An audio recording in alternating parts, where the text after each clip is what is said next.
O'zbekiston uchun tarixiy kun. Murosasiz juda qizg'in kechgan o'yinda futbolchilarimiz Jahon mundialida birinchi marta juda katta tajribali jamoaga qarshi o'zining kuchli xarakterini ko'rsatdi. Oson emas, birinchi marta 34 yil biz kutgan voqea bo'ldi. Shuning uchun kuchli xarakteri, jismoniy tayyorgarligi va irodasini yaqqol namoyon etdi desak, bu ham to'g'ri.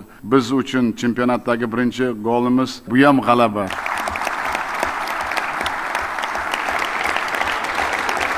Bir narsani aytmoqchimanki, biz vatanparvar va fidoyi yoshlarimiz bilan faxrlanamiz va ular hozirgi O'zbekistonda haqiqiy qahramonlari.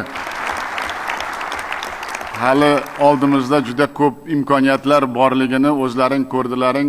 Farzandlarim, qahramonlarim ko'p narsaga qodir ekanliklarini ham bildirdi. Shuning uchun faqat omad tilaymiz biz. Olg'a O'zbekiston.